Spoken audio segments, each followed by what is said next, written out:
Hello everyone, welcome to this amazing platform of our channel Punisher for Competitive Examinations and I am Piyush. तो इस particular session में हम बात करने वाले हैं जो एसएससी एमटीएस की 2021 की वैकेंसी है वो आउट हो चुकी है, यानी कि ये 2022 में अब आउट हुई है।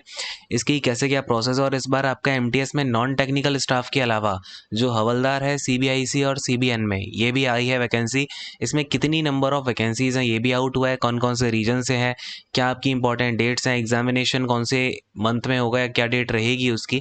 इसके अलावा आपका क्या सिलेबस है, क्या कुछ इंपॉर्टेंट बातें हैं, डेट्स वगैरह क्या है, एज लिमिट की डेट क्या है, वो सब एक एक करके देखेंगे। फटाफट से शुरू करते हैं, ज़्यादा अपन टाइम वेस्ट करते नहीं। एज ऑलवेज देखो यहाँ पे अपडेट्स हैं आपकी 22 से आप फॉर्म अप्लाई करना स्टार्ट कर पाओगे, यानी कि आज से आप जो है इस फॉर्म को अप्लाई करना। ये एक्चुअली रात को इसकी लिंक ओपन हुई है तो 23 हो गई, अब तो इसे आप आराम से ओपन करके फिल कर ही पाओगे। और ये 34 तक आपका खुला रहेगा विंडो। और अगर आपको फॉर्म अप्लाई करना ही है ये वाला तो जल्दी ही कर देना, बाद में एसएससी की साइट काम नहीं करती। 7 डेज का तो मार्जिन लेके चलना ही एटलीस्ट, ठीक है। काम नहीं करेगी, ये लोग लास्ट डेट भी बढ़ाएंगे नहीं अब।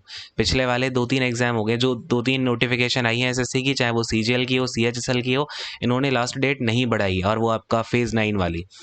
तो इसके आगे क्या है भाई, लास्ट डेट दे रखी है। जो आपका फ़ी पेमेंट है ऑनलाइन फ़ी वो 2/5/2022 तक कर सकते हो। देन आपका ये ऑफलाइन चालान वगैरह है। फिलहाल काम की बात पे आते हैं। आपका जो ऑनलाइन करेक्शन की विंडो है वो आपका 5/5/2022 को खुलेगी। इसके अलावा जुलाई में आपका ये एग्जामिनेशन होगा टीयर 1 का, यानी कि पेपर 1 जो होता है ना डिस्क्रिप्टिव, देन आपका होगा बाद में, वो नोटिफाई लेटर करेंगे। और हाँ, इसके जितने भी एग्जामिनेशन है, आपका सीजीएल लगा हुआ है, सीएचएसएल लगा हुआ है और ये एमटीएस, इनकी तीनों के एग्जाम जो फिक्स डेट दी गई है या फिर फिक्स मंथ है उसमें होगा। उसका पोस्टपोन होने कोई चांसेस नहीं है, पहले ही बता दूं। अब देखो यार, ये क्या है आपका, यहाँ पे वैकेंसीज की बात करें तो इन्होंने क्या बोला है, जो एमटीएस है यानी कि जो आपकी नॉन टेक्निकल वैकेंसीज जो हर बार आती हैं वो आपकी अभी इंटीमेट की जाएंगी, यानी कि वो अभी ये लोग कलेक्ट कर रहे हैं उसका डेटा। लेकिन जो हवलदार है सीबीआईसी सीबीएन में वो आपका 3603 एक्स्ट्रा है, यानी कि ये वैकेंसीज आपकी इस बार टोटल 8000 प्लस बन सकती हैं। 7 to 8,000 समझ लो, ठीक है। 7 to 8,000 इसमें वैकेंसीज इस बार आपको देखने को मिल सकती हैं। बाकी इसमें एमटीएस में वो आ जाते हैं जितने भी आपके एमटीएस वाला काम होता है ना, जो इनकम टैक्स डिपार्टमेंट हो गया या जितने भी डिपार्टमेंट्स हैं उसमें एमटीएस की वैकेंसीज आपकी यहाँ पे एडअप होंगी, ठीक है।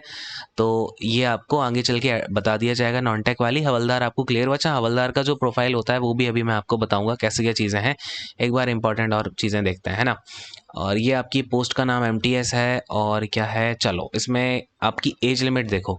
जो एज लिमिट है वो आपका 1 जनवरी 2022 तक देखी जाएगी। इसमें आप 18 से 25 साल के होने चाहिए फॉर एमटीएस एंड हवलदार, ठीक है। लेकिन आप अगर हवलदार के लिए अकेले अप्लाई करोगे और जो एमटीएस की कुछ पोस्ट होती हैं उनमें आप 18 से 27 साल के लोग हो तो भी भर सकते हो, ठीक है। तो एज ध्यान देना, एज आपकी 27 साल से कम होनी चाहिए 1/1/2022 तक हवलदार के लिए। और कुछ पोस्ट जो होती हैं जो 27 ईयर्स के लिए हैं एमटीएस की। लेकिन आप अगर 25 साल से कम के हो तो आप सारी ही पोस्ट के लिए अप्लाई कर पाओगे। क्लियर है बात। चलो अब आगे आते हैं, यहाँ पे आपका जो एजुकेशनल क्वालिफिकेशन वगैरह है तो यहाँ पे आपका 34 यानी कि 30 अप्रैल 2022 तक आपको 10th क्लास जो है अपनी मेट्रिकुलेशन का एग्जामिनेशन पास कर लेना है। तो यही इसकी एज ऑलवेज जो आपकी इसमें एलिजिबिलिटी क्राइटेरिया होता है एजुकेशन का वही है इस बार भी, कोई दिक्कत वाली बात है नहीं। देन आपका इसमें जो रिज़ल्ट है वो डिक्लेयर हो जाना चाहिए। कौन सी डेट तक आपका, जो यहाँ पे अप्रैल की डेट गिवन थी कौन सी थी यार, 30th थी। हाँ, 30th अप्रैल तक आपका एग्जामिनेशन का जो रिजल्ट है वो आ जाना चाहिए। अगर नहीं आया तो आप इस फॉर्म के लिए एप्लीकेबल नहीं हो। और 10th क्लास में कौन ही डालता है यार, सारे के सारों की डिग्री आई गई होगी। जो सर्टिफिकेट होता है, एप्लीकेशन फ़ीस जो है वो आपका 100 रुपीज़ है। देन आप ये 100 रुपीज़ यूआर के लिए है, देन ओबीसी के लिए है। इसके अलावा बाकी जो कैंडिडेट हैं, वुमेन कैंडिडेट हैं या फिर एससी एसटी हैं, पीडब्ल्यूडी हैं, ईएसएम है, उनके लिए यहाँ पे कोई भी फ़ी पेमेंट नहीं करनी है, जैसा कि एसएससी के हर फॉर्म में होता है। एंड अब आगे आते हैं थोड़ा सा।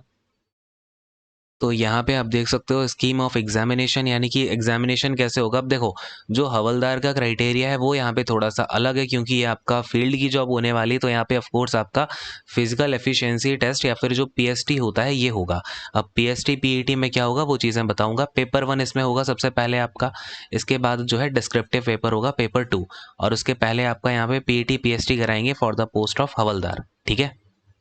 नाउ एग्जामिनेशन में आपके यहाँ पे 100 क्वेश्चंस होंगे, जिसमें कि एक क्वेश्चन 1 नंबर का है। जनरल इंग्लिश 25 क्वेश्चन होंगे 25 मार्क्स के। ऐसे ही आपका जो जनरल इंटेलिजेंस या रीजनिंग होती है उसमें 25 question 25 marks.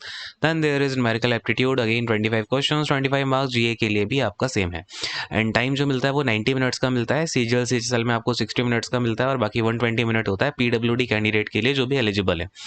And there will be a negative marking of 0.25 marks. इसके अलावा अब यही रोना गाने की बात है यहाँ पे आगे कि जो आपका मल्टीपल शिफ्ट में एग्जामिनेशन अगर होता है तो आपका क्या होगा, नॉर्मलाइज किया जाएगा। तो ये सब वही कहानी है, जो पेपर 1 के आपका एग्जाम होगा मल्टीपल शिफ्ट में, फिर उसको ये नॉर्मलाइज करेंगे। देन देयर कम्स कि आपका ये पेपर 2 डिस्क्रिप्टिव है। पेपर 2 में आपका शॉर्ट ऐसे आता है और एक लेटर आता है। कोई भी आप लैंग्वेज में लिख सकते हो, जो कि 8th शेड्यूल में, यानी कि आपका जो 22 लैंग्वेज है उनमें से आप कोई भी लैंग्वेज यूज़ कर सकते हो। There is 50 marks total. 25 marks का आपका ऐसे होता है, 25 मार्क्स का लेटर होता है। टाइम ड्यूरेशन 45 मिनट्स की होती है, बिकॉज यहाँ पे आपको एक शॉर्ट ऐसे लिखना है, ना कि आपको अच्छा खासी बड़ा ऐसे लिखना है। और जबकि आपको एसएससी और सीएचएसएल के जो डिस्क्रिप्टिव होते हैं उसमें 60 मिनट्स मिलते हैं, बिकॉज वो आपको अच्छा खासी ऐसे लिखना होता है। बट यहाँ पे आपको एक शॉर्ट ऐसे ही लिखना है, ठीक है। Now coming to the next point, अब जो है आपका यहाँ पे ये थोड़ा सा आपको डिटेल्ड सिलेबस इन्होंने दे दिया है कि क्या क्या चीज़ें पूछी जाएंगी। बट स्टिल जो सिलेबस होता है उससे 2-4 क्वेश्चन इधर उधर ही देखने को मिलते हैं, तो इससे बेटर है कि आप प्रीवियस ईयर क्वेश्चंस को अच्छे से लगा के जाना, बिल्कुल घोट के। एसएससी एमटीएस के और सीएचएसएल के, भले आप एडवांस मैथ उसमें छोड़ दो, लेकिन इसके अलावा सारे क्वेश्चन सीजीएल के भी करने हैं, सीएचएसएल के भी करने हैं। कई क्वेश्चन ऐसे होते हैं जो एमटीएस में अच्छे खासे आ जाते हैं, सीजीएल में भी नहीं बनते वो, ठीक है। तो ये चीज़ें हैं। आपका न्यूमेरिकल एप्टीट्यूड हो गया, जीए हो गया, इसका सिलेबस सारा का सारा ये लिखा हुआ है। एक बार खुद से नोटिफिकेशन भी पढ़ा करो और आप लोग, ठीक है ना। देखो पीटी पीएसटी का क्या सीन है यहाँ पे, जो हवलदार लगेंगे सीबीआईसी और सीबीएन में उनके लिए है स्पेशली। इसमें वॉकिंग करनी होगी आपको 1600 मीटर 15 मिनट में, दैट इज आपका 1.6 किलोमीटर, राइट। 1.6 किलोमीटर आपको 15 मिनट्स में, आई थिंक ये तो बहुत ईजी ही है। और फीमेल्स को 1 किलोमीटर वॉक करना है 20 मिनट में। और इसके अलावा साइकिलिंग करनी होती है 8 किलोमीटर 30 मिनट में। फीमेल्स को 3 किलोमीटर करनी है 25 मिनट्स के अंदर, ठीक है। और जो साइकिलिंग है वो आपका जो हवलदार की पोस्ट है डीजीपीएम और सीबीआईसी में, इनके लिए एप्लीकेबल नहीं है।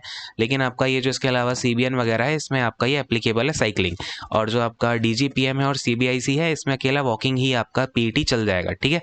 तो ये अलग अलग स्टैंडर्ड्स हैं। पहली बार ये एक्चुअली पोस्ट इसमें ऐड की गई है, और हवलदार की पोस्ट ही शायद आपका 2018 में कॉन्स्टिट्यूट करी थी ये अपना जो सीबीआईसी है ना। तो इसमें ये आपकी कॉन्स्टिट्यूट हुई थी।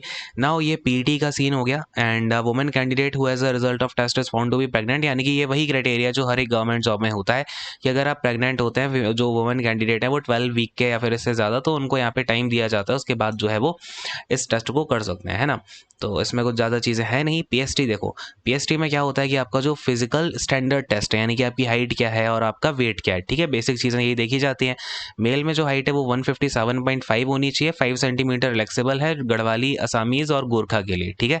और जो भी एसटी के जो मेंबर्स हैं, और चेस्ट आपकी अनएक्सपेंडेड 76 होनी चाहिए। और ये 76 से लेकर के आपका जो एक्सपेंशन मिनिमम है, यानी कि चेस्ट फुलाने के बाद में जो आपका एक्सपेंशन आएगा वो यहाँ पे आ जाएगा आपका 81 का, है ना। 81 के ऊपर जाना चाहिए। देन फीमेल्स में आपकी हाइट 152 सेंटीमीटर चलेगी और 2.5 सेंटीमीटर का रिलैक्सेशन है गढ़वाली, असामीज़ एंड एसटी लोगों के लिए। वेट जो है आपका 48 केजी होना चाहिए, और इसमें 2 केजी का रिलैक्सेशन है अगेन गढ़वाली, गोरखा, असामीज़ और एसटी के जो स्टूडेंट्स हैं उनके लिए, ठीक है। वेट ध्यान देना 48 केजीज, और आई थिंक इससे ज़्यादा होता भी नहीं है। 48 के लमसम 45 के लमसम ही रहता है नॉर्मल कैंडिडेट जो होते हैं उनका वेट। तो इसमें कोई आई थिंक आपको इशू आएगा नहीं। और ये क्या है, पीटी पीएसटी आपका सीबीआईसी सीबीएन जो भी, देखो सीबीआईसी क्या कराएगा अपना पीटी वगैरह कराएगा, पीटी में वॉकिंग जो होती है, और सीबीएन अपना वो कराएगा साइकिलिंग और वॉकिंग दोनों ही, ठीक है। और अपने सेंटर्स पे कराएंगे, कहीं भी आपको बुला सकते हैं। खैर आगे बढ़ते हैं। नाउ अब देखो रिलैक्सेशन जो, हाँ जो लोग यहाँ पे रिलैक्सेशन ले रहे हो, अपना कैटेगरी का जो भी डॉक्यूमेंट्स वगैरह लगते हैं वो लेके जाने हैं आपको, ठीक है। तो आई होप आपको यहाँ पे हवलदार वाला जो सीन है वो पूरा का पूरा क्लियर हो गया होगा। अच्छा, इसमें हायरार्की क्या होती है, हवलदार के बाद आप हेड हवलदार बनते हो, फिर इसमें इस तरीके से ही प्रमोशन होते हैं, ठीक। काफ़ी मतलब प्रमोशन क्या है इसमें, कुछ खास है नहीं चीज़ें, लेकिन स्टिल अब यही समझ लो कि एमटीएस के थ्रू भी अब आपको एक वर्दी मिल जाएगी, और क्या ही है ना, हवलदार में अब। खैर, और अगर इसमें आपको और कोई इन्फॉर्मेशन चाहिए होगी तो नीचे कमेंट करना, बाकी का और बता देता हूँ, बाकी जो इंपॉर्टेंट चीज़ें बची हैं। अच्छा क्वेश्चन ये पूछा जा सकता है, आप ये पूछ सकते हो कि अगर क्या होगा कि अगर हम पीटी पीएसटी में क्वालिफाई ना कर पाए तो कोई बात नहीं, आप हवलदार के लिए कंसीडर नहीं किए जाओगे, लेकिन जो एमटीएस के नॉन टेक वाले पोस्ट होंगे उनके लिए आप यहाँ पे आपका कैंडिडेचर वैलिड रहेगा, ठीक है। और ये तो खैर ये कुछ नहीं है, ये मत ही देखो। आगे आते हैं, इसकी कट ऑफ क्योंकि हाई जाने वाली है और काफ़ी हाई जाती भी है। खैर अब इसकी मैं आपको वैकेंसीज दिखा देता हूँ, कौन से रीजन में कितनी क्या वैकेंसीज हैं। आओ फटाफट नीचे आते हैं। अरे और हाँ एक चीज़ और, ये फ़ोटो जो है आप इसमें बहुत अच्छे से डालना भी। सीजीएल का स्टेटस आया है, ठीक है, सदर्न रीजन का। बहुत सारे बच्चे जिन्होंने स्पेक्स में फ़ोटो डाल दी थी, इवन पहले चल जाती थी लेकिन अब नहीं चल रही है स्पेक्स, या फिर आप कुछ भी गड़बड़ मत करना फ़ोटो में, सीधा का सीधा फॉर्म रिजेक्ट हो जाएगा, बिना मतलब बैठे रह जाओगे, ठीक है। तो होशियारी अपनी कुछ मत दिखाना। तो बच्चे क्या करते हैं, होशियारी भी दिखा देते हैं अपनी कि ऐसा कर देंगे हम यहाँ पे फ़ोटो से फ़ोटो खींच के डाल देंगे, पता ही नहीं चलेगा। सब पता चलता है, ठीक है। आपसे आप जैसे लोग पढ़ के चले जाते हैं ना, तो वो उनके पास होता है उतना माइंड। नाउ ये है आपकी जो डिटेल ऑफ वैकेंसीज है, यहाँ पे आप देख सकते हो बैंगलोर में इतनी। एक बार आप ही ना ये पीडीएफ खुद ही पढ़ लेना यार, इसमें मैं कितनी देरी बताता रहूँगा किसमें कितनी वैकेंसी है, देख लेना अपने रीजन में जो भी आपको हो। और वैसे आपको एमटीएस में चूज़ करने का ऑप्शन रहता नहीं है, उनका जहाँ मन करेगा वहाँ देंगे, ठीक है। तो ये है आपकी वैकेंसीज की लिस्ट, और ये टोटल अराउंड आपका 3.3 के आसपास हो रही है टोटलिंग। देख लेना एक बार, ठीक है।